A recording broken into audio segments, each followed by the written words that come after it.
ইরানের উপর আমেরিকা ইসরায়েলের হামলা কিন্তু পিছু না হটার বার্তা ইরানের। ইরান আগ্রাসনকে প্রতিহত করছে এবং করে যাবে এমনই বার্তা ইরানের। সংবাদ সংস্থা রয়টার্সকে জানালো ইরানে ভয়ঙ্কর হামলা হচ্ছে কিন্তু চুপ বিশ্ব। স্কুল হাসপাতাল থেকে সাধারণ মানুষকে লক্ষ্য করে হামলা চলছে, গোটা বিশ্ব মুখ বুজে আছে। রয়টার্সকে এমনই বার্তা ইরানের আধিকারিকদের।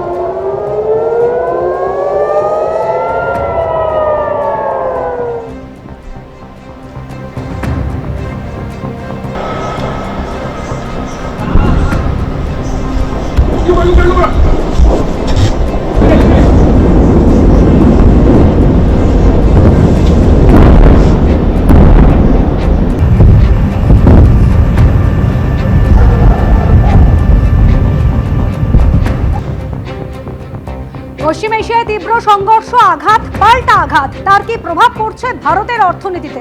অর্থনীতিবিদ সৈকত সিনহা রয় কি বলেছেন শোনা। ভারতবর্ষে যেটা হচ্ছে সেটা হচ্ছে ভারতবর্ষ, আমরা দেখছি যে আমরা ভেনিজুয়েলা থেকে বেশি তেল কিনবো, রাশিয়া থেকে সস্তা তেল কিনবো না, অন্যান্য জায়গা থেকে আমরা তেল কিনবো, সেখান থেকে বেশি দামে কিনবো। প্রথমত আমাদের বাণিজ্য ঘাটতি কিন্তু বাড়বে।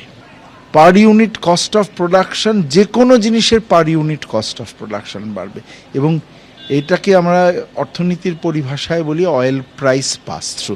অয়েল প্রাইস যেই বিশ্ববাজারে বাড়লো, একটা পাস থ্রু হয়ে দেশের যে অভ্যন্তরের যে জিনিসপত্রের দাম তার কিন্তু উপরে একটা ইম্প্যাক্ট হবে এবং মূল্যবৃদ্ধি অবশ্যম্ভাবী।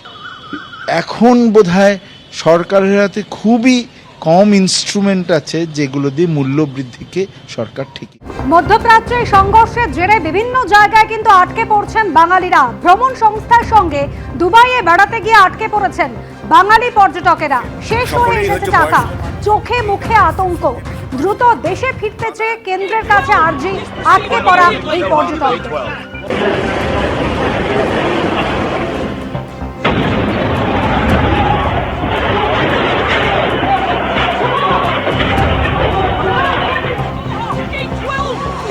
Final boarding will go on day 12.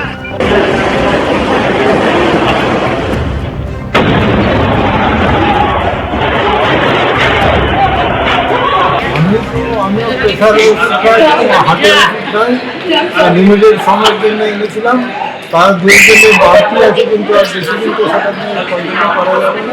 আমি বাড়িতে ঢুকতে চাই এবং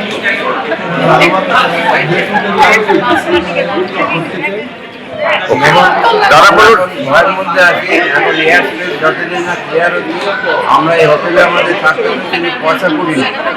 হ্যাঁ, এই অবস্থায় আমরা কী করে কন্টিনিউ করবো, সেটাই আমাদের চিন্তায় করে গেছি।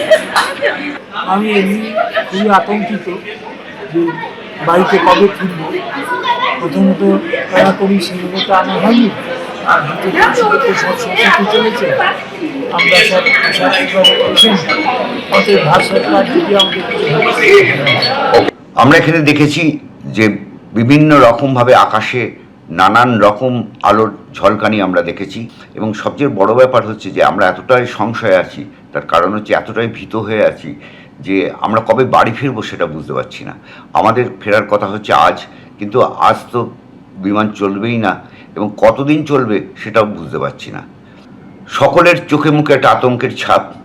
সকলেই কিন্তু এখন বুঝতে চাইছেন যে আমরা কবে বাড়ি ফিরব। এই বাড়ি ফিরব কী করে সেটা কিন্তু কেউ জানে না, যেহেতু আকাশপথ সমস্ত ইউএর বন্ধ আছে এবং কোনো জায়গা থেকে কোনো বিমানের শব্দ আমরা পাচ্ছি না যে আকাশে বিমান উঠছে। যে শব্দ পাচ্ছি সেটা আকাঙ্ক্ষিত শব্দ নয়, সে শব্দটা হচ্ছে যুদ্ধ বিমানের শব্দ আমরা শুনতে পাচ্ছি, কিন্তু ডোমেস্টিক বা ইন্টারন্যাশনাল ফ্লাইটের আওয়াজ আমরা শুনতে পাচ্ছি। এবিপি আনন্দ, এগিয়ে থাকে, এগিয়ে রাখে।